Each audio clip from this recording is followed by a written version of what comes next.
Porque também para nós, professores, no início foi estranho, assim, né, da aula pelo computador e tal, mas agora que a gente já está mais familiarizado, por exemplo, hoje, né, eu dou aula aqui, aí amanhã, semana que vem, eu dou aula em casa, dá uma confusão, né, o cara chamando de jeito, mas tudo bem. Então, Eu acho que ano que vem vai mudar alguma coisa, assim. oi? Eu acho que semestre que vem Olha, a gente até... Porque está 80-20, né? Exatamente. A gente tem conversado assim, mas entre nós professores, estamos especulando, mas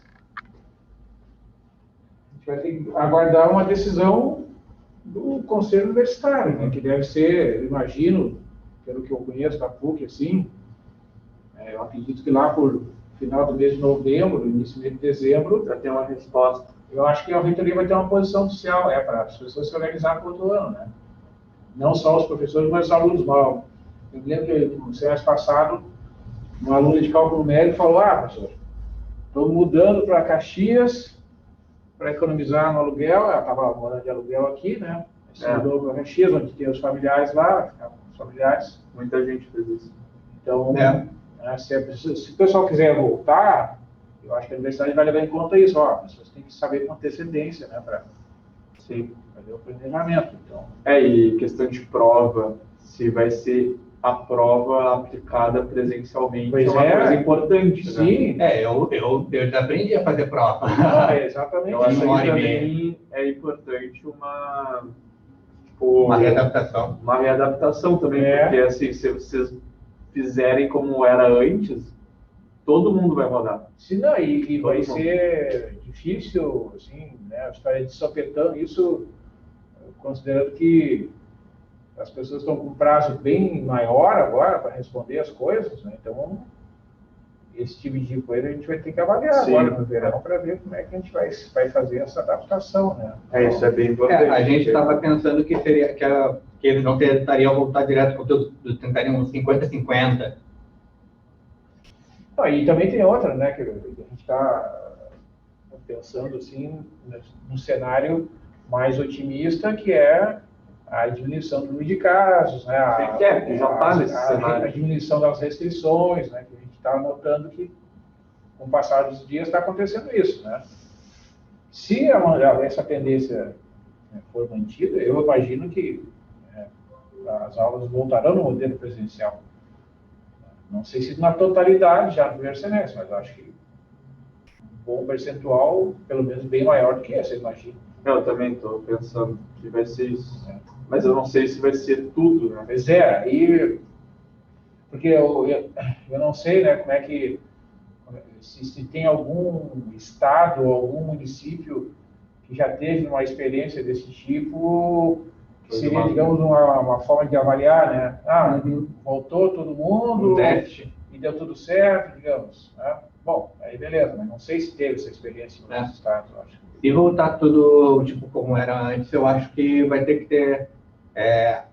os professores vão ter que fazer um combinado com os próprios alunos e falar, tipo, tanto dias antes da prova, eu vou fazer uma prova sem valer nada para tentar voltar a cabeça, sabe? Porque eu vou dizer para você, se o senhor decidir fazer prova tipo uma presencial, eu vou tirar 0 ou um pouco mais.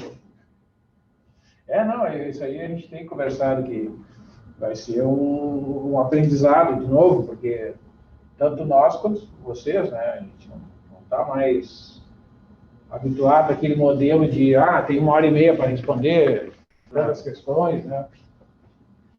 Então a gente vai ter que discutir isso aí, ter uma orientação, porque tem uma questão, essa, digamos, pedagógica, né?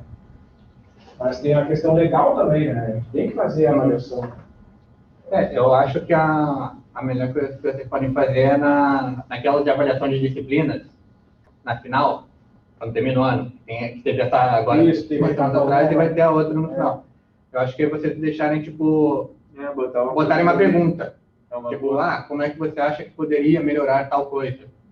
Eu acho que você poderia... Caso volte presencial, Na totalidade. qual a como que sua era... sugestão de, sei lá, de método de avaliação? Até foi bom vocês terem falado, porque aquele questionário, ele não é preparado por nós professores, né? Ele é preparado por um departamento da universidade que se dedica, é uma comissão própria de avaliação, que chama, né? Um grupo de professores, funcionários, tal, que se dedicam a esse tipo de estudo, assim, das respostas dos alunos. E vocês não teriam peso nessa... Não, daí eu não sei, eu até posso falar com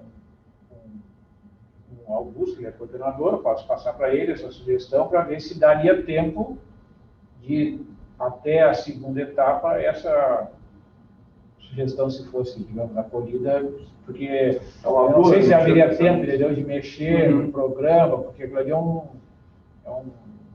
programa que é um questionário que é configurado, né? As perguntas são, acho que são 4 ou 5 perguntas, né? Foram 8, eu acho, né? Ah, tinha 8 agora? Eu não olhei. Porque teve também a questão da presencial. Eu não olhei as respostas ainda, eu sei que já está disponível para nós, mas eu não olhei. Eu respondi. Não,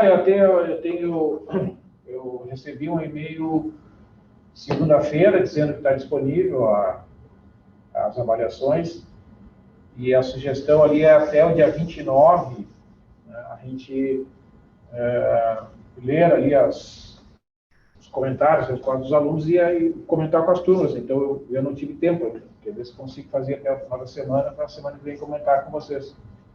Sim. Mas eu me lembro que em edições anteriores tinha um espaço, assim, que era um espaço para comentários, sugestões. Sim. Tem ali, hein? Tem. A gente bota a nossa avaliação e tem um espaço para comentário, caso queira comentar. Ah, tá. Caso, tipo, eu acho que eu estou satisfeito, aí escreve ali, eu estou satisfeito porque isso aqui não me agrada, mas eu gosto disso, tudo mais. Aí tem que ver da resposta dos outros. Tem gente que bota muito insatisfeito e não responde. Não, mas então, de qualquer maneira, mesmo que não seja possível colocar especificamente, né, uma questão voltada para esse tema aí da avaliação, mesmo assim vocês podem aproveitar lá na etapa 2 e registrar, né, num comentário lá, porque eu vou conversar com o Augusto, mas não sei se vai dar tempo de implementar isso. Vocês podem colocar lá, né, a preocupação de vocês, né, caso haja retorno, como é que vai ser feita a questão da avaliação. Uma coisa que, caso não dê para fazer isso, uma outra ideia, seria fazer uma live no Zoom com os coordenadores dos alunos. E daí, tudo bem que talvez tivesse muitas vozes, mas vocês podem os coordenadores podem dar as ideias, explicando a situação legal, e daí eles podem perguntar para os alunos. Aí seria um negócio muito direto. Vocês não têm na Politécnica, porque antes nas faculdades, eu me lembro que tinha o representante discente que podia participar das reuniões da direção de cada faculdade. Tá? Eu me lembro disso. É que a gente entrou no início da pandemia. Ah, tá. No caso, a gente teve uma semana de aula presencial. Então, por isso que, dessa questão das provas, ele estava assustando mais a gente, porque a gente não teve a experiência de fazer uma prova da faculdade. Não, eu pergunto pelo seguinte, porque quando a Escola Politécnica foi constituída, eu me lembro que o pessoal comentou que junto do colegiado da escola, que é formado pelo decano associado e mais alguns professores, tem um representante discente. Eu acho que tem um representante discente junto ao colegiado da Escola Politécnica. Mas é aluno ou professor? Não, representante discente dos alunos. Tem um representante dos alunos, eu acho. A gente não... Uma hora que vocês tiverem tempinho... É que eles nunca comentaram isso com a gente. Não, eu tenho que ver se tem, porque estava prevista a existência. Eu não sei se ele foi preenchido, né? Porque, por exemplo, na matemática, antes da Escola Politécnica se formar, a faculdade de matemática era separada, né? Tinha a faculdade de ciência aeronáutica, etc. Então, na faculdade de matemática, nós tínhamos, eu participava das reuniões de direção, porque eu era coordenador de departamento, e nas reuniões podia participar o diretor, o vice-diretor, os coordenadores de departamento e o aluno que é representante discente. Só que o diretório ficou uns uns 5, 6 anos sem enviar o representante nas reuniões. Por quê? Olha só que interessante esse negócio. O diretor acadêmico da matemática, ele teve um problema de registro, ele tem um CNPJ, ele teve um problema, o CNPJ ficou sumido, ninguém sabia qual era o CNPJ, ele não conseguiu localizar, e aí eles não conseguiram fazer a eleição. Então eles ficaram sem ter o representante discente durante um longo tempo, assim, para poder participar das reuniões do colegiado da matemática na época. Então tem que ver se esse representante discente hoje existe, né? Eu posso tentar descobrir se que seria da Politécnica. Isso, daí seria da Escola Politécnica. Juntou matemática, física, as engenharias todas, né? Ciências aeronáuticas, arquitetura e a informática. O deve saber disso. Juntou vários cursos. Então talvez consiga, né? Descobrir alguma informação. Então, assim, pessoal, vocês lembram, na aula passada, a gente estava falando, né, das somas parciais. De Fourier, né? Isso, que até vocês me ajudaram, não sei quem foi que descobriu lá como é que digitava o comando, lembra que eu não conseguia achar? Fui eu. Aí eu fiz alguns outros exemplos, eu queria comentar aqui. Deixa eu mostrar aqui o seguinte. Só vou achar o arquivo. Só tá tudo na aula. Eu acho que ele não está fazendo síncrono. Não, a aula não é transmitida. Eu vou gravar numa outra sala e aí depois eu publico lá no YouTube. A orientação é... Toda essa nossa conversa saiu na gravação. Isso vai... Mas eu acho que até é bom, sabe? Sim. Que as pessoas saibam que esse assunto é um assunto que vai surgir, né? Então, eu acho que até é bom que já apareça. Eu vi que tinha alunos falando que queriam que continuasse só EAD, teve alunos falando que queriam que voltasse presencial, e teve alunos que queriam que ficasse nesse meio a meio, sabe? Sim. Mas vai voltar do prejudicial. Não, uma hora vai, mas a questão é quanto vai demorar para voltar. O importante também é o seguinte, né, que a gente já conseguiu passar da fase mais crítica, pelo menos, né, eu imagino que não vai haver um novo pico assim, de casos, né? As pessoas estão... Aqui no estado, eu acho que já chega a 60% das pessoas já estão vacinadas. No Brasil já passou de 50%. Né? Mas no estado aqui, o percentual de pessoas que estão completamente vacinadas é muito alto. Então, eu acho que a gente não vai ter assim, uma reincidência de casos graves ou um número de casos muito elevado que justifique uma nova restrições. Um novo lockdown. Acho que não. Então,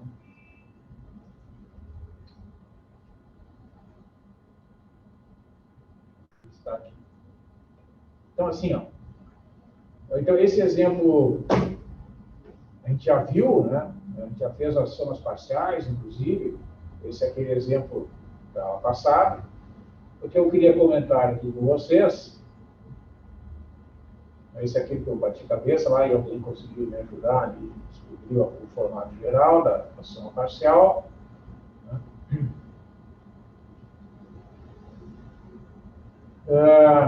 Depois nós temos esse outro exemplo aqui, que é uma onda quadrada, como é chamada, né? É uma onda que tem período igual a 2. Né? Nós fizemos as somas parciais com o primeiro, aí a gente foi somando os harmônicos pares, eles são iguais a 0, então eles não contam. Então eu peguei o S1, depois peguei o S3, né? S5 é uma soma parcial com os 5 primeiros harmônicos. A gente já percebe uma aproximação da onda, né, aqui é praticamente 0 e aqui é praticamente 1, né? Tem essas ondulações aqui que vão, pouco a pouco, né? Elas vão diminuindo, então fazendo o uso daquele comando com o número arbitrário de harmônicos, com 9 harmônicos, já dá uma suavizada bem boa aqui, né? A função aqui é constante igual a 1, aqui é constante igual a 0.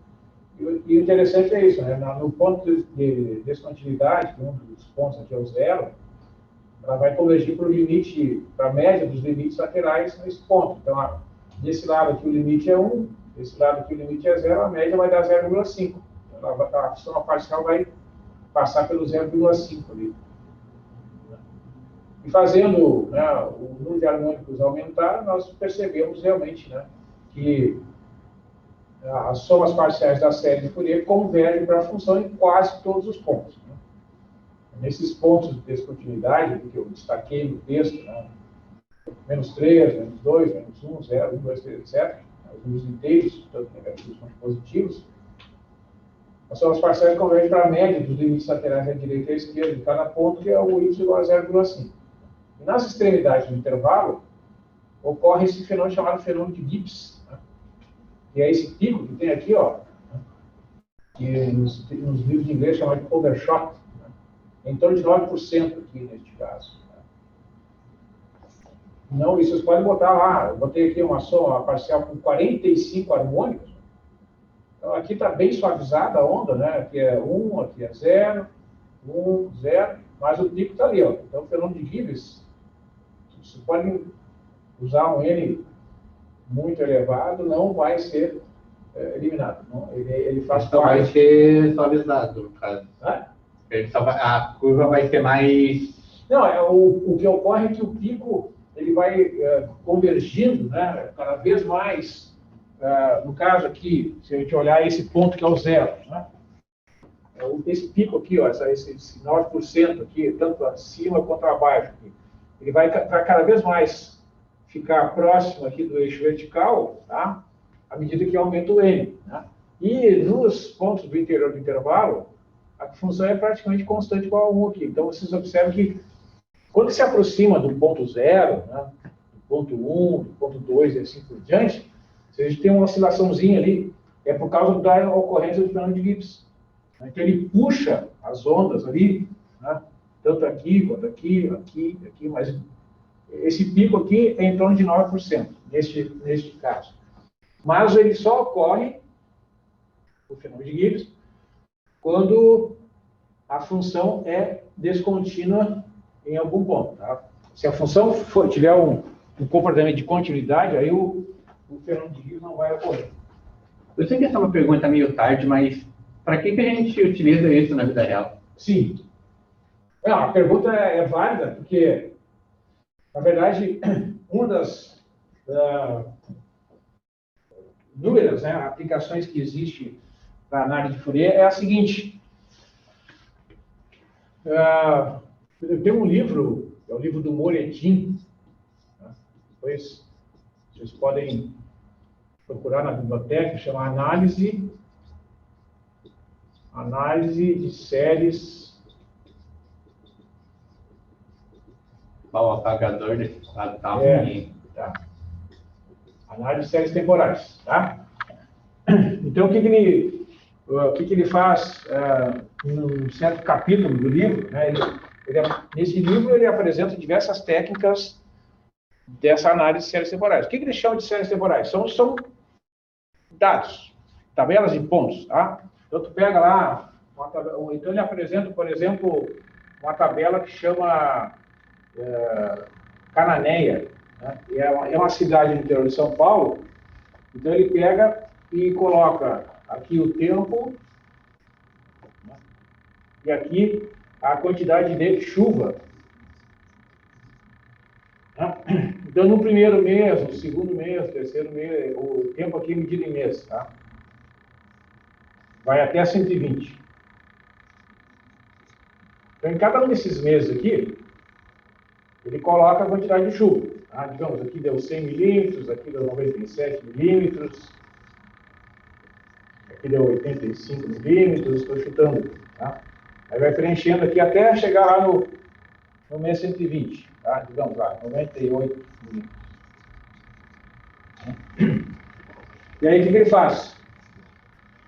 A partir desses dados, né, ele descobre que tem um fenômeno periódico que ocorre com uma certa frequência, ele descobre essa frequência, tá, e descobre que tem um fenômeno que ocorre que repete-se a cada 12 meses aproximadamente. Né? E essa informação, ele consegue descobrir a partir de uma análise que já chama análise de Fourier. Para certas frequências, que chama as frequências de Fourier, o que ele faz? Ele mede o que a gente chama de amplitude, depois eu vou comentar aqui no outro exemplo, que é o coeficiente que tem associado a cada harmônico. Então, se um harmônico tiver um coeficiente muito grande, é porque ele significa muito para aquele conjunto de pontos. Certo? Então, é isso que ele faz aqui. Então, ele pega uma tabela de pontos, né? Ele tem lá umas formas, evidentemente, que são usadas. Aí tem para certas frequências, né, que são as frequências que tem esse formato aqui.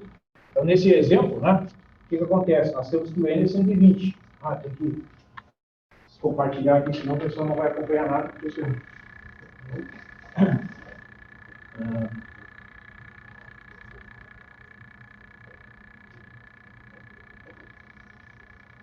mas dá para ver. Não. Deixa. Não, agora são... Eu acho que o senhor não tinha compartilhado a tela. Acho que eu não tinha compartilhado a tela, é verdade. Então, olha só, tudo bem. Depois eu compartilho aqui. Ó, no caso, ali são 120 observações, tá? Então, o que ele faz? Ele pega frequências que tem esse formato aqui, ó, 2π vezes K sobre 120, né? O K variando de 1 até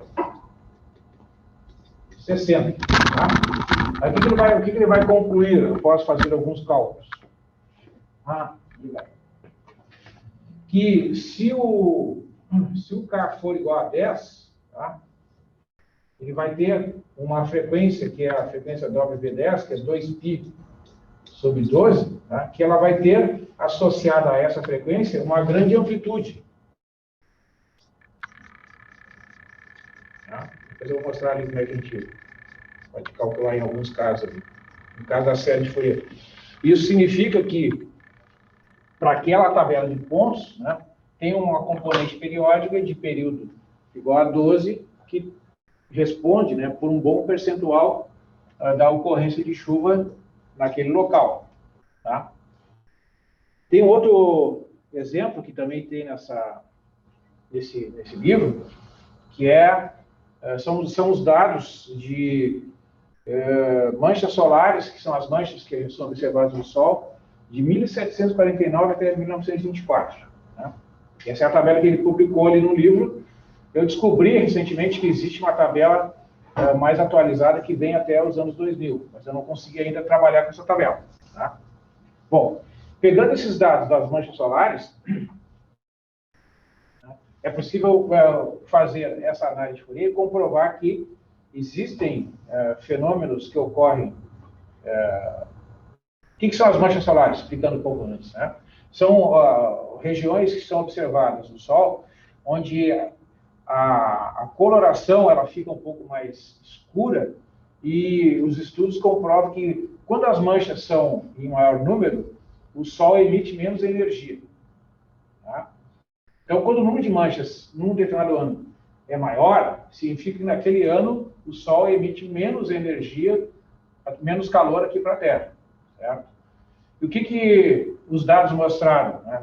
São dados obtidos dessas observações. As pessoas observam as manchas, fazem a contagem, né? Existe todo um protocolo, digamos assim, para fazer, né, a contagem, existem alguns critérios. Bom, aí pegando esses dados, né, e eu li vários artigos sobre este assunto, tem um fenômeno que ocorre a cada 11,7 anos aproximadamente.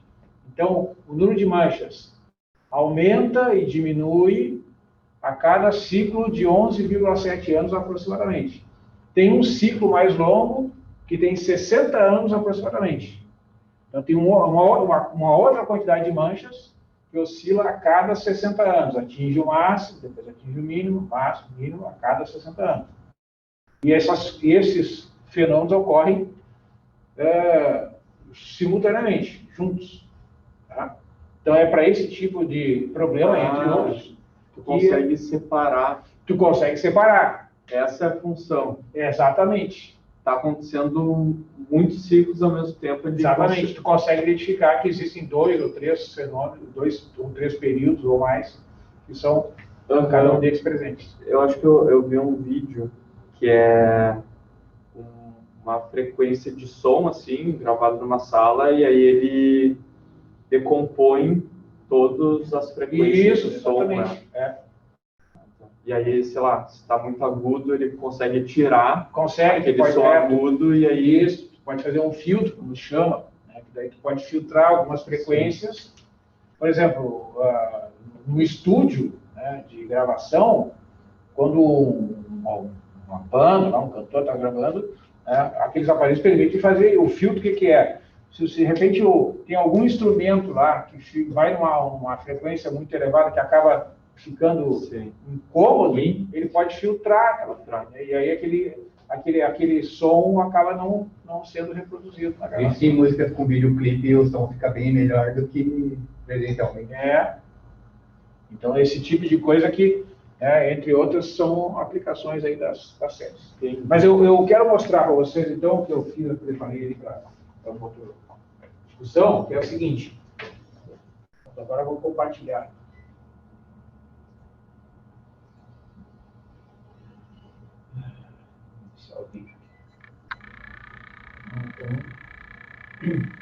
Eu quero compartilhar o computador.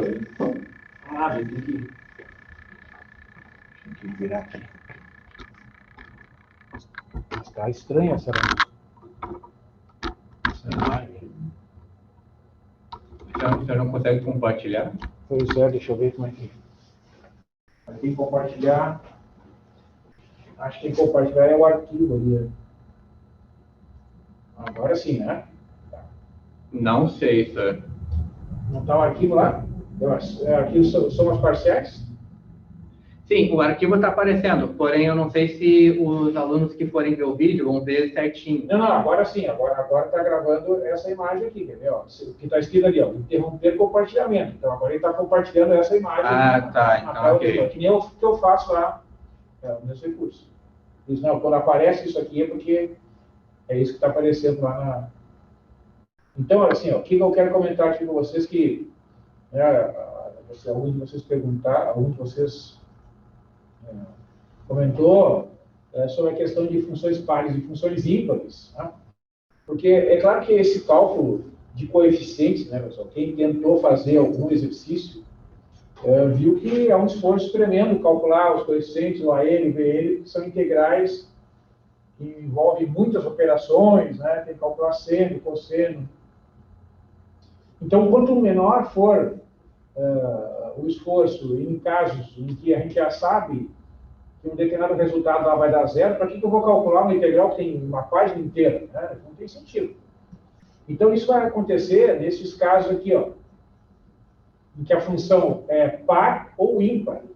Então, as funções pares e ímpares, elas vão ter um cálculo com um esforço bem menor. Tá? Então, no caso das funções ímpares, a gente vai dizer que uma função é ímpar quando ela satisfaz essa condição aqui, ó, f de menos t é menos f de t. Isso corresponde a essa situação aqui, ó. Por exemplo, no ponto 2, né? No ponto 2 a função é 2, no ponto menos 2 a função é menos 2. Então, quando eu pego pontos aqui no eixo horizontal, que tem sinais trocados, tá? As imagens correspondentes também vão ter sinais trocados. Quando isso acontecer, em todos os pontos, é porque a função é ímpar. E a função é par quando a função satisfaz aquela condição, f de menos t igual a f de t. Né? Que é o que acontece nesse exemplo aqui, ó. A função t ao quadrado, definida no intervalo de menos π até π, e periódico com o período π. Esse gráfico da parte inferior ali, tá? Ele corresponde, né, ele caracteriza uma função par. Deixa eu ver se consigo enquadrar os dois aqui. Ó. Então, o que a gente vê? que na parte superior aqui do gráfico, da imagem, né, nós temos uma função ímpar. Na parte aqui nós temos uma função ímpar e aqui uma função par. Tá? Bom, então o que vai acontecer? No caso das funções ímpares, né, de acordo com as propriedades das integrais, a gente pode demonstrar que para estas funções ímpares, os ANs automaticamente vão ser iguais a zero. Sempre. Inclusive o A0. O A0, o A1, todos os ANs serão iguais a zero. E no caso das funções pares, esse aqui é um caso típico, aí é o contrário. Aí é o BN que vai ser igual a zero quando a função for par. Então já é um esforço tremendo que tu não precisa fazer. Se tu conseguir identificar se a função aqui é par, bom, o BN automaticamente é zero, tu não precisa ficar batendo cabeça, né, fazendo lá contas com muitas operações para chegar à conclusão que o BN é zero. Realmente não tem sentido isso, né? Então, por exemplo, neste caso aqui, ó, a gente vai ter uma simplificação, inclusive, nas fórmulas. Tá? Então, a série de Fourier de funções pares e ímpares, tá? Considerando, né, uma função com periódica, lá, com período T maiúsculo, tá?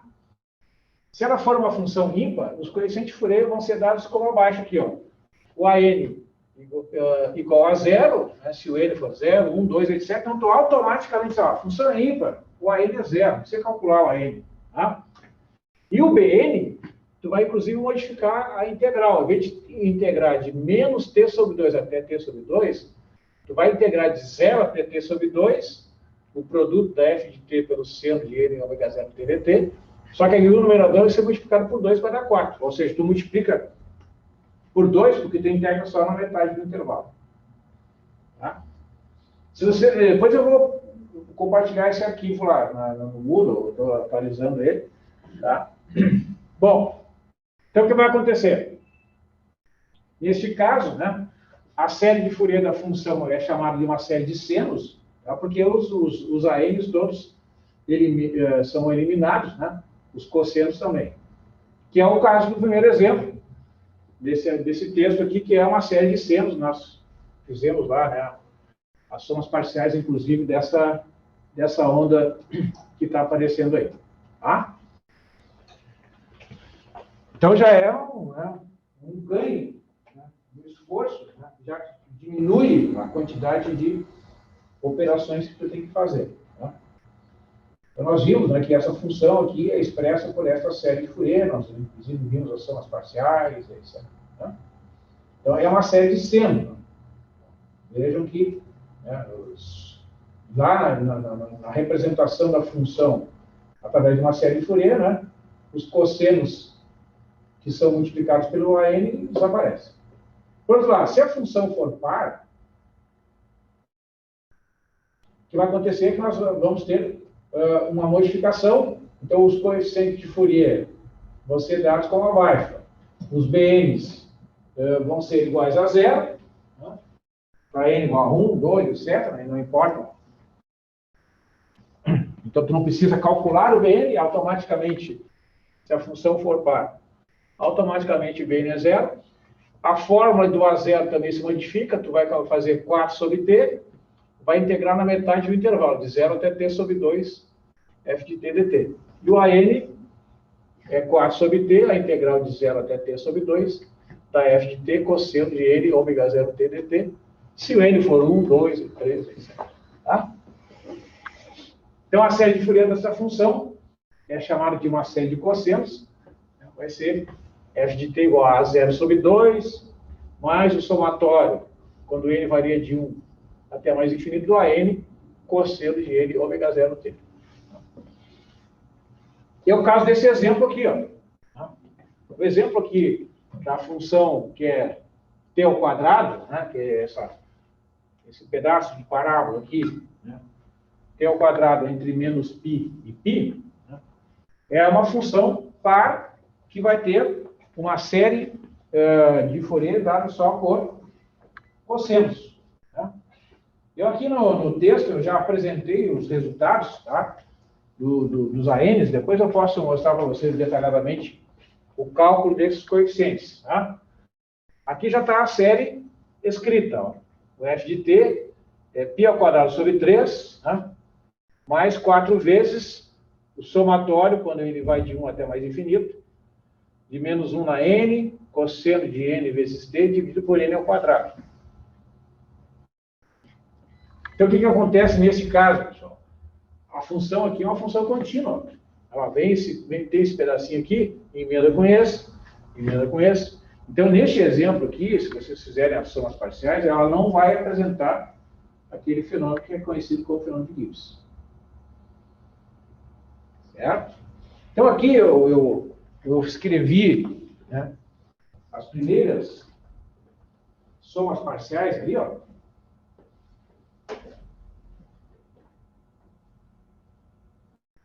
Multiplicando, substituindo, melhor dizendo, os valores de n, né, aqui para desenvolver a série, e multiplicando por 4, tem aquele na frente, aquele 4, tá?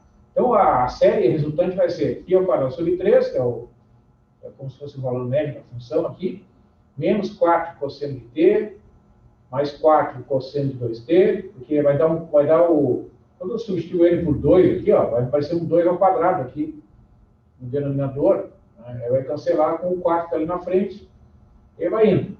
O que acontece aqui? Eu fiz uma análise aqui, pessoal, que é o seguinte. Uma análise para mostrar, ó, esse fator aqui, ó, né, é uma constante, então ele não é um harmônico, né? Então o que a gente tem? O primeiro harmônico é esse fator aqui, ó, menos 4 cosseno de t. Tá? A amplitude desse harmônico é 4, que é o coeficiente que está multiplicando o cosseno. É menos 4, mas a gente toma um módulo, a amplitude está 4. Tá? No período desse primeiro harmônico aqui é 2π. E o período do cosseno é 2π. Ok? Aí o que acontece com o segundo harmônico, que é esse cara aqui, ó. Cosseno de 2t. Então eu coloquei ali, ó, segundo harmônico. Eu chamei de F2, só para diferenciar, né? Um harmônico do outro. O cosseno de 2t está multiplicado por 1, né? O coeficiente dele aqui na frente é 1. Então a amplitude é 1. E o período, como o t está multiplicado por 2, o período é 2π dividido por 2, que é igual a π. O que eu botei ali? Π sobre 2? Não, é π.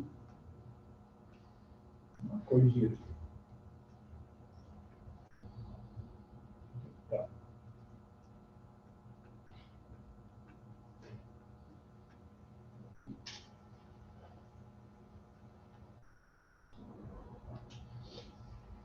Aqui, ó, o terceiro harmônico, que é menos 4 cosseno de 3t sobre 9. Tá? Então, a amplitude é 4 nonos, né, que é esse coeficiente aqui. Então, ela varia de menos 4 nonos até 4 nonos. E o período vai ser 2π sobre 3. E o quarto harmônico, que é cosseno de 4t dividido por 4, vai ter amplitude igual a 1/4. Né? Ou seja, olha só, compara aqui, ó. É a menor amplitude de todas. Hã? É a menor amplitude dos 4. Sim, e o que está mostrando aqui? À medida que tu vai avançando aqui, a amplitude vai diminuindo. E olha só como diminui rapidamente. Ó. Se eu pegar aqui o primeiro harmônico, a amplitude é 4. Se eu comparar o primeiro com o quarto com, né, com o quarto, 1/4 é 4 dividido por 16. Então, do primeiro para o quarto harmônico, a amplitude já diminuiu 16 vezes. Tá? E o período, que era 2π, né, 2π dividido por 4 é π sobre 2. Então, o que acontece, né, aqui nessa figura? O que essa figura está mostrando? Que, na medida que a gente desenvolve a série de Fourier, tá, os harmônicos, eles vão tendo uma amplitude, né, que é essa variação aqui, ó, que no primeiro harmônico é de menos 4 a 4, a gente simplifica dizendo que a amplitude é 4. Tá? Já no segundo harmônico, ó, a amplitude é 1, né? Veja que aqui é 1, ó. 1, 2, 3, 4. Esse segmento que é esse harmônico aqui. Né? Esse aqui já dividiu, né, por por 4 e depois dividiu por 9. Né? Então, dividiu por 36. Né? 4 sobre 36 é 1 sobre 9. É isso mesmo. Né? Tá? Então, esse terceiro harmônico, que é essa curvinha aqui, né, é 1 sobre 36 de amplitude em relação ao primeiro. E esse quarto harmônico é a mesma coisa que 4 dividido por 64. Né? Para 4 dividido por 64, se a gente simplifica, né, não, 4 dividido por 32, né, dá 1 sobre 4. É isso? 4 sobre 32 é 1/8. Então é 4 sobre 16. 4 sobre 16, né? Isso, tá certo. Isso mesmo. Tá?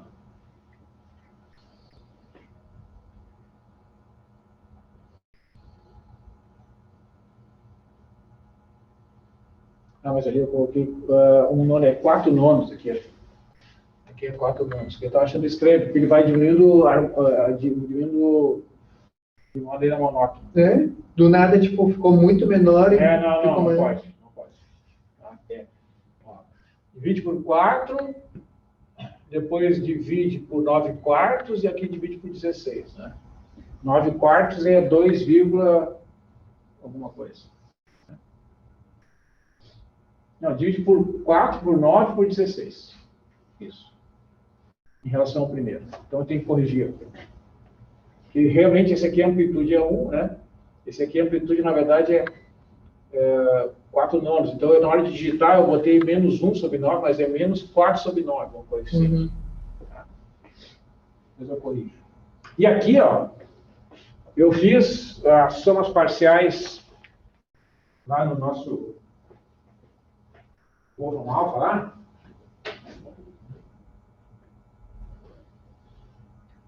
Certo? Então, o que a gente tem? Ó? Essa aqui é a soma parcial com os 4 primeiros harmônicos. Vocês vejam que já dá uma aproximação bem boa. Né, Vamos ver aqui se a gente consegue reproduzir esse comando aqui no...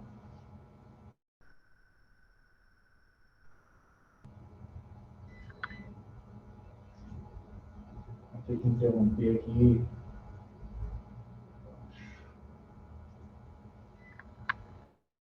Deixa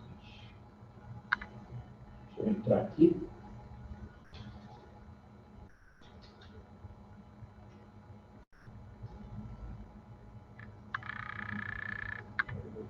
Então, vou compartilhar lá.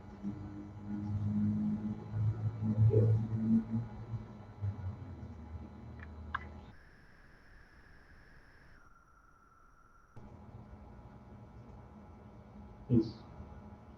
Então, assim, ó, vamos ver se eu consigo reproduzir ali o exemplo. É bem chato esse negócio.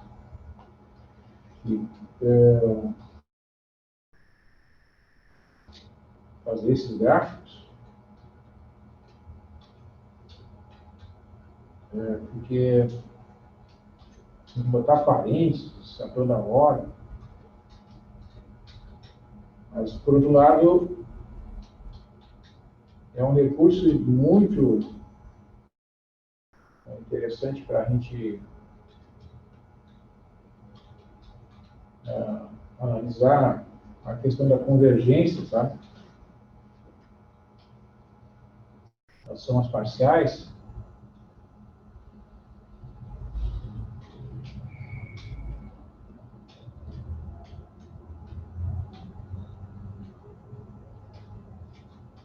Vou botar aqui o 2π é 2π.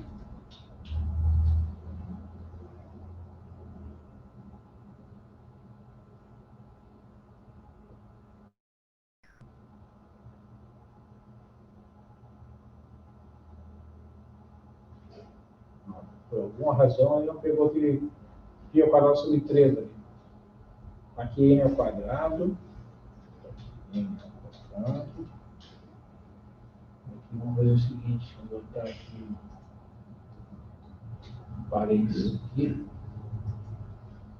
Vou ver se ele junta todas essas coisas.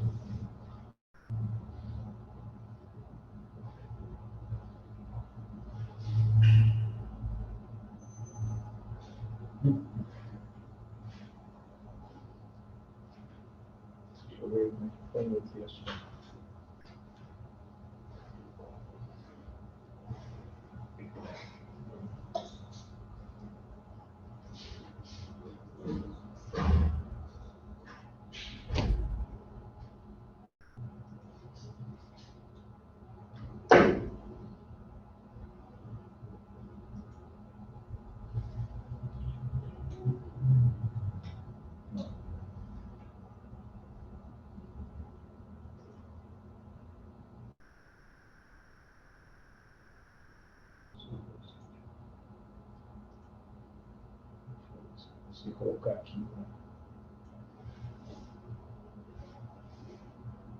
Componentes.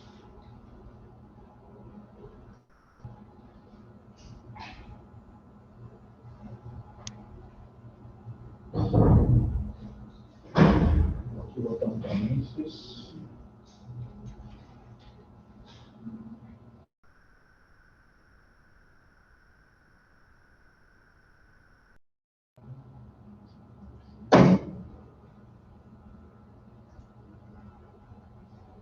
Um, dois, três, quatro.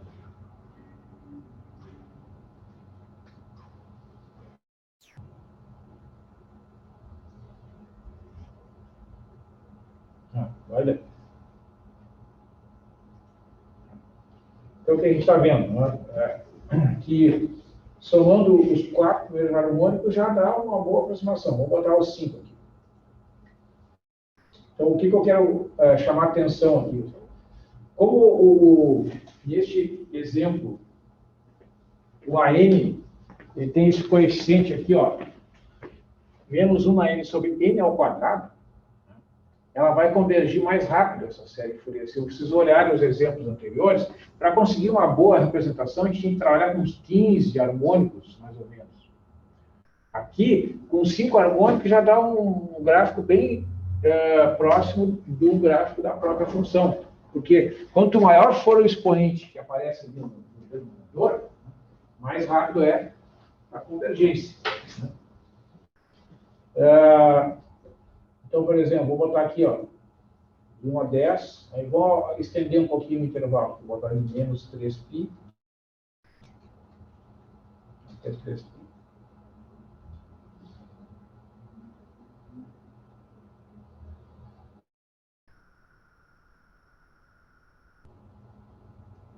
Aqui, esses 2 sinais de menos.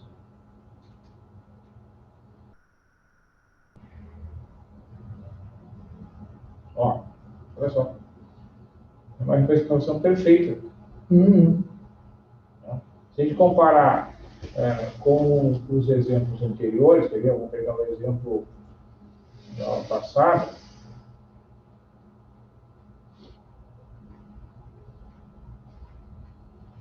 Olha só, para conseguir essa representação aqui, ó, 45 harmônicos. Vamos pegar aqui, ó, somos com menos harmônicos. Olha só, isso aqui com 9 harmônicos, olha aqui, ó, como é bem distante. É bem próximo da realidade. Oscila muito, né? Então, por quê? Porque lá, ó, observa que o denominador do seno lá é n elevado a 1.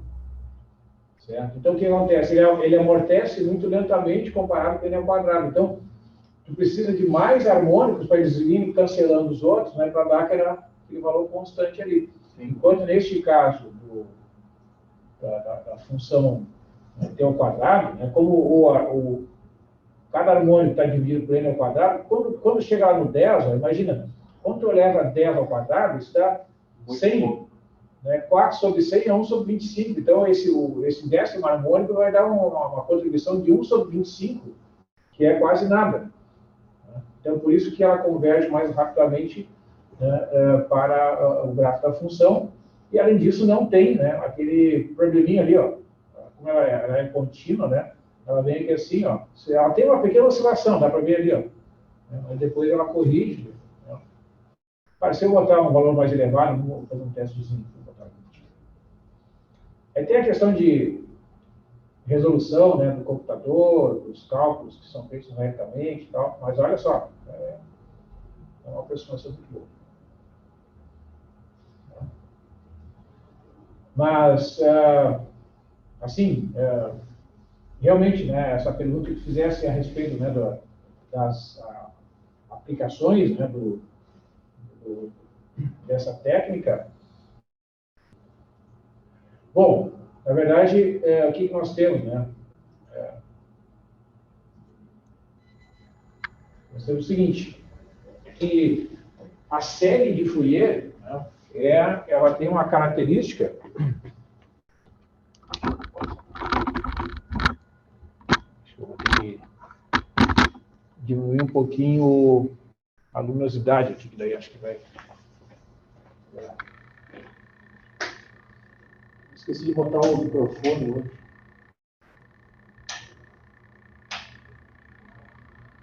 Melhor, né? Acho que sim. Vou girar um pouquinho.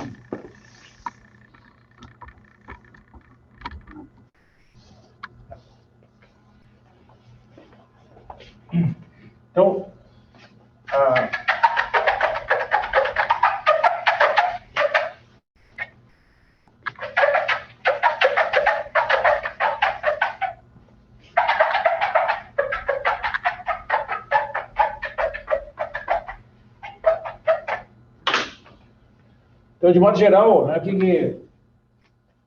que é feito nessa análise de Fourier? É o seguinte, ó. Vou primeiro falar um pouquinho sobre a série, no caso geral, daí eu posso comentar um pouquinho sobre essa questão da amplitude. A série, quando a gente pega lá, vamos imaginar uma função com período T maiúsculo, certo? Então, esse aqui é o período da função. Então, a gente viu que a frequência angular fundamental é 2π sobre t. Isso é um valor constante. Né? Então, a série de Fourier, neste caso aqui, ela vai ficar o A0 sobre 2, mais esse somatório.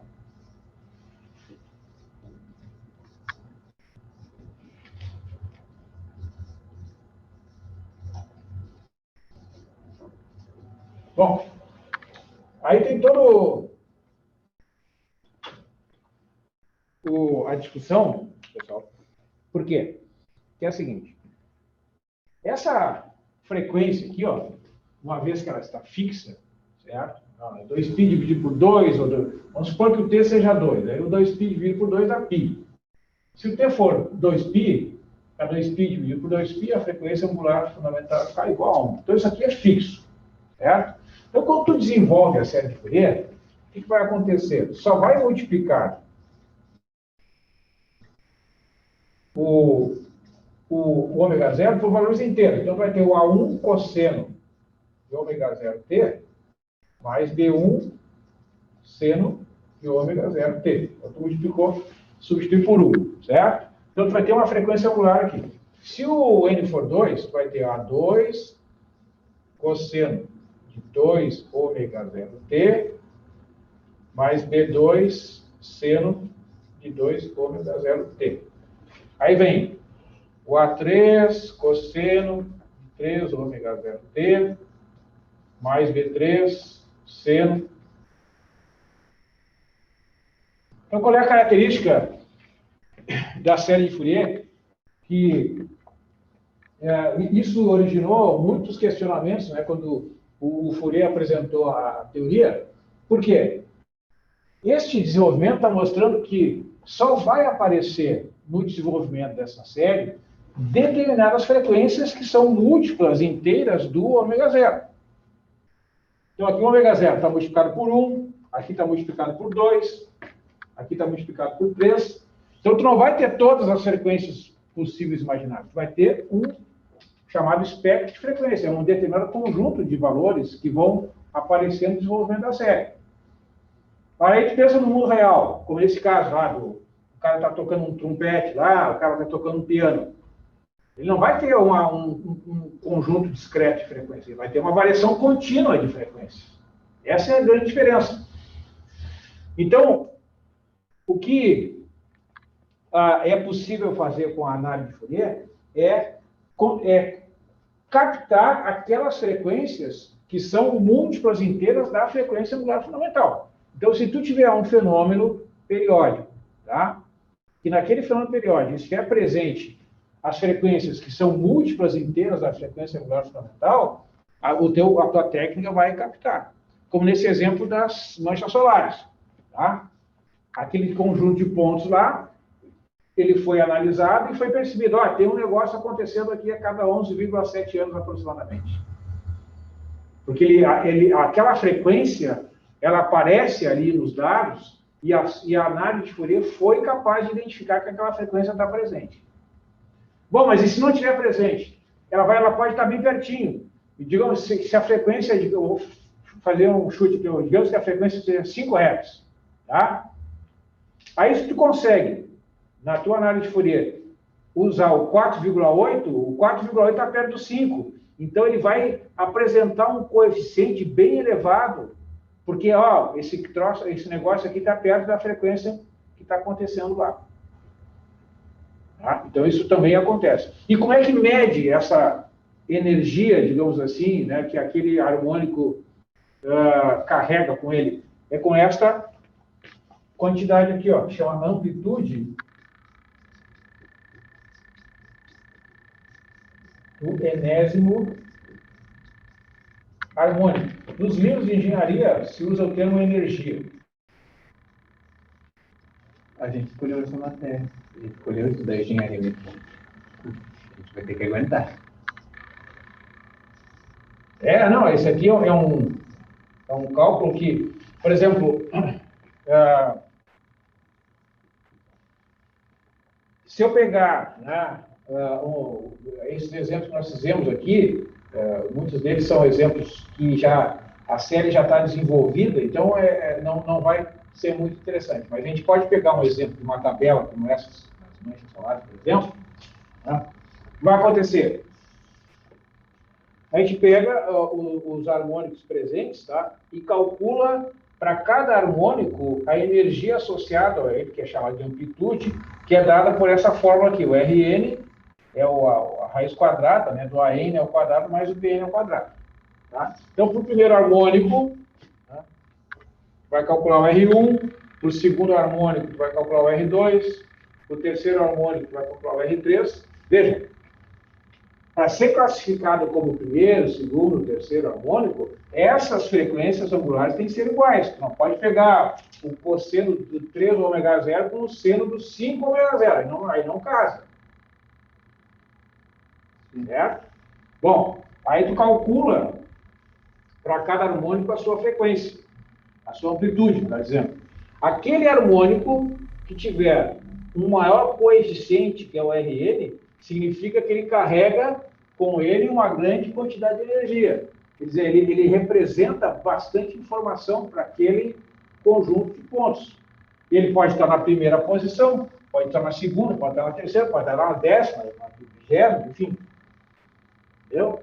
Então, é através da análise deste coeficiente aqui que é identificado o chamado harmônico dominante. Bom, a questão é, como é que tu calcula o Rn?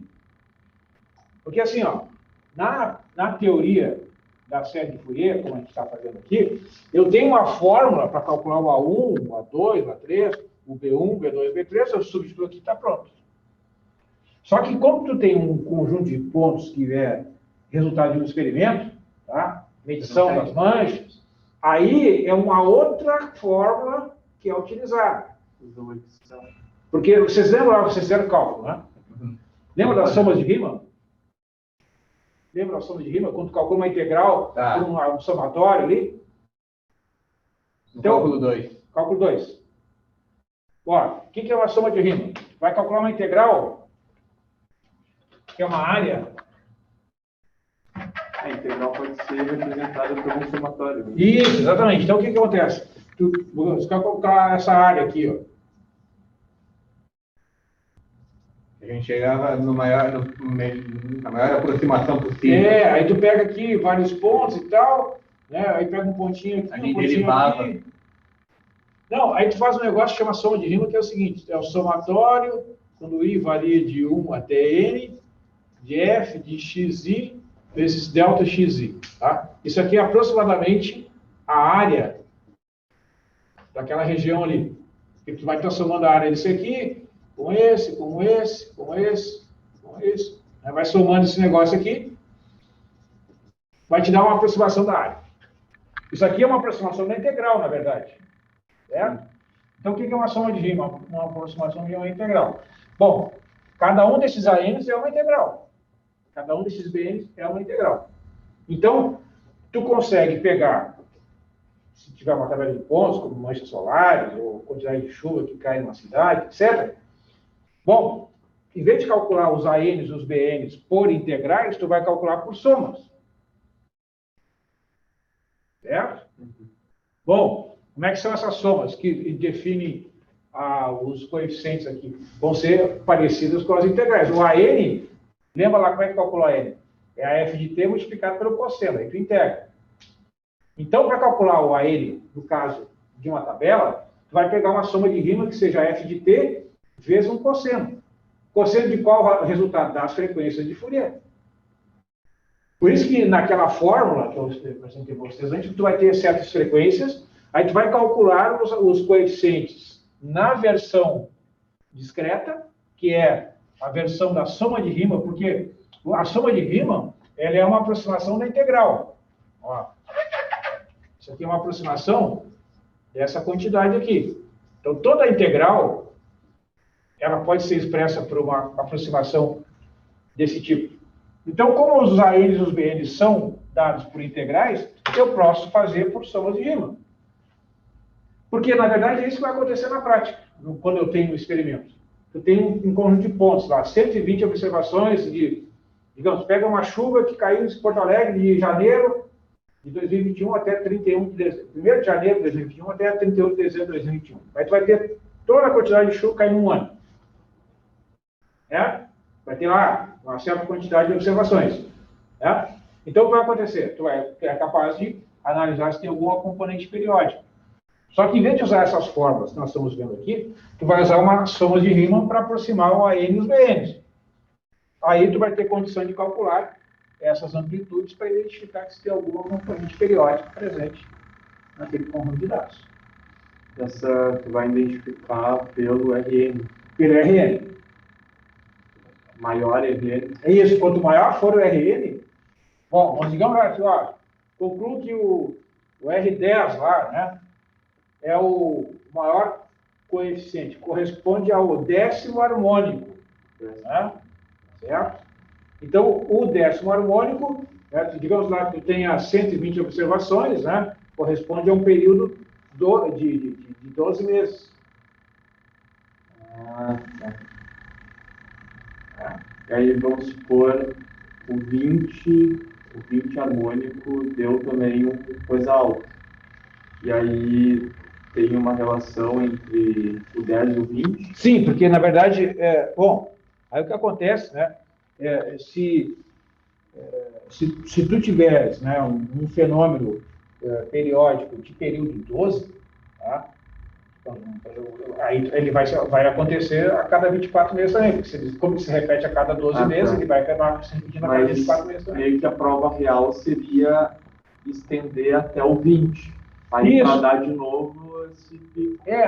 Mas o que acontece é o seguinte, né, aí tem certas propriedades que existem tanto do seno quanto do cosseno, mas o cosseno é suficiente para a gente concluir isso. Se tu pegar o gráfico do cosseno, de 0 até 2π,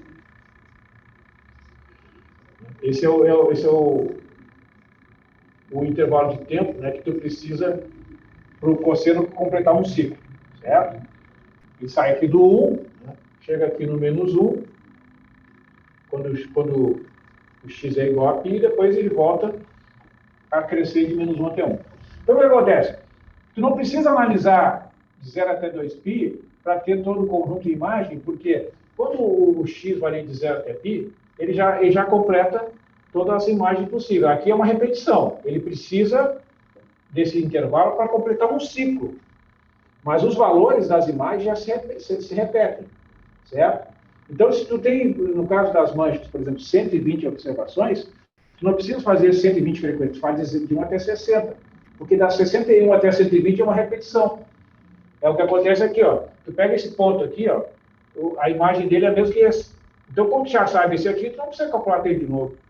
Então, na análise da série de Fourier, dos coeficientes de Fourier, tu faz só de 0 até 60. Se for 120 observações. Se forem 1000 observações, tu vai fazer de 0 até 500. De 1 até 500. E uma prova real seria pegar de 60 até 120, fazer de novo isso. Ah, não, mas se tu testar, tu vai ver que o 61 vai dar igual ao 59, tá? O 62 vai dar o 58, isso não tem erro. Por quê? Porque se tu pega dois ângulos, pega aqui, digamos, um ângulo, sei lá, alfa 1, tá? Aqui o alfa 2, né? Se o alfa 1 mais o alfa 2 for igual a 2π, né, o cosseno do alfa 1 vai ser igual ao cosseno do alfa 2. Então, tu só precisa ir até a metade. Né? Então, diversas são as propriedades que minimizam, né, esse esforço. Né? E realmente é bem interessante esse conjunto de aplicações que a gente encontra. Esse é uma das que eu conheço. Eu vi no vídeo no YouTube falando disso, até o exemplo do sintonizador. Aí separa as frequências, né? Isso. E ele menciona bastante números reais imaginários. Sim. Foi o seguinte, ó, esses cálculos que a gente está fazendo aqui, eles estão sendo feitos... Eu acho que era junto com a transformada de Laplace. De Laplace? Alguma coisa assim. Mas aí essas ondas, vamos supor nesse exemplo de ondas que tu capta com bastante frequências juntas. Tu vai pegar esse gráfico e vai fazer a transformada. E aí tu vai ter um componente imaginário com algo do tipo. Aí vai saltar tipo, ali na frequência que tu quer. O que ocorre é o seguinte, no caso digamos, da matemática, né, que é a base teórica dessa análise, esse tipo de representação aqui, ele não é a mais eficiente, por quê? Porque, observa, vocês viram aí nos exemplos, né, eu tenho que calcular duas integrais, uma para n e outra para b. Tá? Se eu usar a notação complexa, eu preciso calcular uma integral só. Ah, é por isso, então. Por quê? Porque o e na i θ, tá, é igual a cosseno de θ mais i seno de θ. Então, eu posso agrupar essas duas fórmulas aqui numa só. Ah, é por isso. Então, tudo tem um custo para ter o benefício. O custo é, em vez de trabalhar com o cosseno e o seno separado, tu trabalha com a exponencial complexa. Em vez de trabalhar duas integrais, trabalha uma só. Só que daí tem que fazer cálculos com variáveis complexas. Esse é o preço a pagar. Sim. A vantagem é, tu calcula uma integral só, aí depois lá no final tu vai ter a parte real que tem uma representação, que é a fase, que é a amplitude, e a parte imaginária que é a fase. Na verdade, a fase é a parte imaginária dividida pela parte real. Tá? Que seria meio que um vetor. É que a fase é aquele conceito que eu falei para vocês, né? Que quando tu tem aqui, ó, no caso do cosseno, o ponto de máximo centrado aqui, né? Quando ele tiver uma fase, esse ponto de máximo ele vai estar deslocado assim, né? Então, a função vem aqui. Então, ele vai ter um deslocamento, né? O ponto de máximo, em vez de estar centrado aqui, então isso aqui chama-se fase. Sim. Né? Esse é um conceito mais digamos assim, para descrever que os pontos de máximo eles não precisam estar centrados aqui, né? Eles podem estar deslocados. Tá? A vantagem de usar também a transformada de Fourier é que ela é mais próxima, a transformada de Fourier é mais próxima do que acontece na realidade, porque, como a gente está conversando aqui, essa onda, né, que transmite as nossas vozes aqui, ela é uma onda sonora que tem um espectro de frequências. Tá? Ela frequências muito elevadas, tu não consegue ouvir e nem eu consigo ouvir. E frequências muito baixas também não. A gente tem uma capacidade de ouvir uma certa faixa de frequência. Tá? Então, o nosso ouvido já é um filtro. Ele é um filtro natural. Né? A nossa capacidade de transmissão de informação. Então, a mesma coisa acontece quando tu pega, né, ouve um ruído na rua, né, tu ouve numa certa faixa de frequência. Então, a transformada de Fourier, ela é capaz de analisar um espectro de frequência que varia continuamente, mais uma diferença em relação à série. Ó. A série só tem as frequências que são múltiplas da frequência angular fundamental. Na transformada de Fourier, a frequência ela varia continuamente, de menos infinito a mais infinito. Na teoria é assim. Só que na prática não existe, não consegue ouvir uma frequência mais infinita, nem menos infinita. Então, o que vai acontecer na transformada de Fourier? Ela vai pegar e vai te mostrar assim, ó, para como esse falou ali do som lá que o cara tá gravando, ele vai ser capaz de, bom, eu quero gravar, né, eu quero deixar registrada essa faixa de frequência aqui. Então, ele faz um filtro, né? O que é o filtro? Tu multiplica por zero, acima de uma certa frequência, e multiplica por zero abaixo de uma certa frequência. Quando tu faz isso, né, tu zera aquele ruído, aquele som que estava ali naquela faixa de frequência, acima de um certo valor, né, e aqui também. Por isso que quando tu ouve uma gravação, né, tu não tem aquele ruído de fundo. Sabe o que é o ruído de fundo? É o ruído ambiente, assim, né? Por exemplo, se nós estivéssemos gravando aqui com o celular, nossa conversa aqui, e se vocês prestarem atenção na gravação que é feita no Zoom, tem um ruído, que é o ruído de fundo, assim, que é da frequência de vibração, do som que vem da rua. A gente não tem como impedir esse som que vem da rua. Passa um carro ali, esse ruído entra aqui na gravação. Se eu colocar isso no estúdio, eu posso tirar.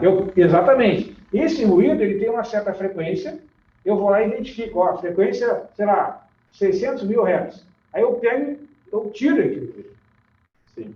Microfones em headset, fone de ouvido, já vem assim, cancelamento de ruído.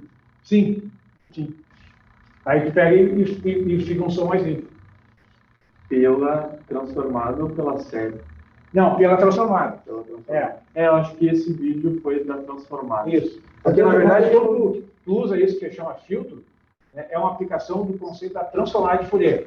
Sim. Porque a série ela tem uma característica, digamos assim, né?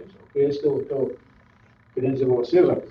Ela só pega esses múltiplos inteiros. Então, por exemplo, passa de 1 para 2, ó, de 1 vezes ômega 0 para 2. Então, ele não pega 1,7. Não pega 1,5 vezes ômega 0. Ele não está presente aqui. Lá na transformada ele está presente. Qual a diferença de Laplace para Fourier? É que Laplace, bom, abrange mais. É que, digamos assim, o alvo, né, que cada uma delas atinge é diferente. Tá? Laplace é muito usado, como a gente viu ali, para resolver equações diferenciais de ordem 1, ordem 2. Tu pode até resolver equações diferenciais parciais.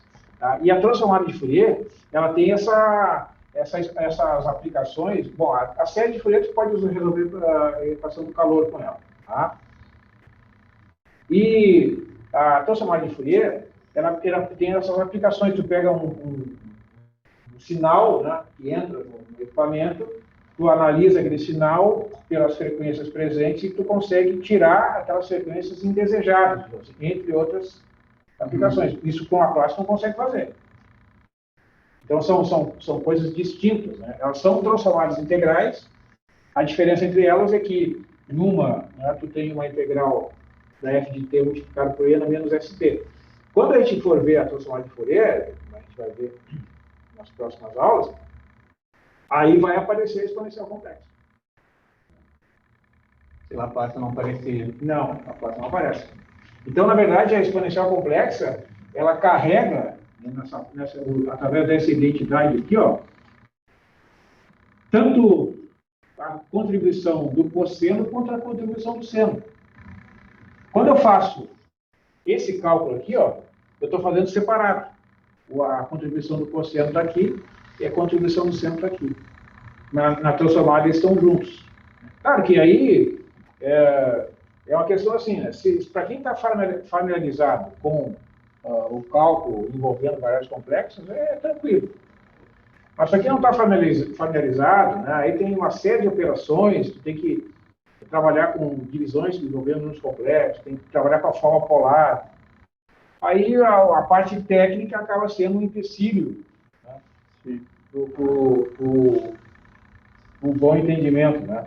Mas, de fato, para quem gosta, né, desse assunto, para quem gosta dessa parte assim de análise de equipamentos, de som, filtro, essas coisas, isso é e é uma área ativa, viu? É uma área que as pessoas continuam trabalhando.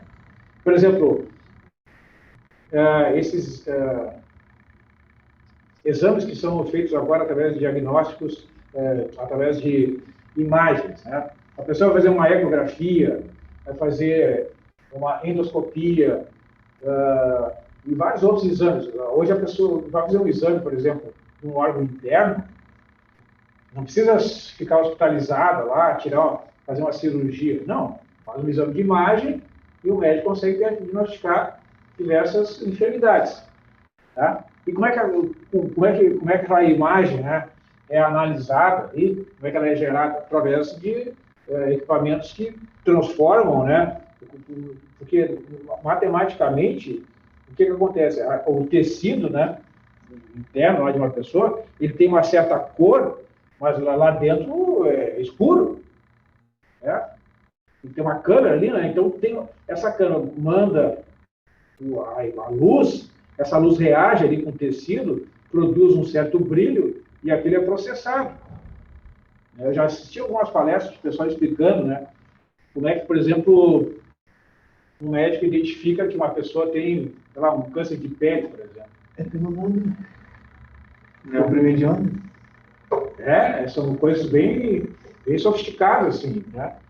E isso é uma coisa que, quando o Fourier começou lá, ó, estava ali, ele jamais imaginou que poderia chegar nisso. Ele tinha um interesse específico de resolver o problema de condução de calor, porque na época, ali a Revolução Industrial estava muito avançada na Inglaterra, e a França estava perdendo terreno. Né? A França sempre competiu muito com a Inglaterra. Até hoje. Né? Isso. Então, a Inglaterra tem uma economia muito na frente da França. Então, o Fourier pensou, por que os ingleses conseguem produzir muito mais, né, riqueza? Um dos motivos da pessoa deve ser o consumo de energia, né, que a gente está gastando muita energia para fazer as coisas. Então, ele começou a tentar descobrir uma forma, né, de como é que explicar como é que o calor era transmitido, como é que a energia era aproveitada para melhorar, né, o aproveitamento da energia. Então, ele escreveu um artigo chamado Teoria Analítica do Calor. Ele tinha esse interesse específico. E depois... A termodinâmica usa, então, bastante. Provavelmente. A termodinâmica avançada. Não, mas a termodinâmica, ela usa outros... Não, talvez até tenha alguma contribuição, mas eu estudei um pouco de termodinâmica, assim. Esses são alguns outros conceitos, né? Porque calor... Porque é tão difícil descrever a transferência de calor? Porque ele não sabia, eu acho que na questão de transferência de calor, mas transformar calor em energia. Não, é que na verdade, eles não tinham uma compreensão, por exemplo, eles tinham uma o calor compreensão... latente e calor sensível. Aí, tem as fórmulas, mas ele não sabia... Não, mas, por exemplo, eles tinham conhecimento da condução do calor, né? Que é quando tu coloca, por exemplo, um objeto sólido em contato com outro objeto sólido, né? Isso provoca a condução de calor. Sim. A convecção de calor é um outro fenômeno de transmissão. Né? Quando tu tem, por exemplo, um líquido, né, em contato com um sólido. Né? Aí é convecção. A radiação... E tem ainda a transição por radiação. Né? Certo? Esses são os três principais. Só que eu tentou descrever esses. Ele estava interessado especificamente nos problemas de condução de calor. Condução.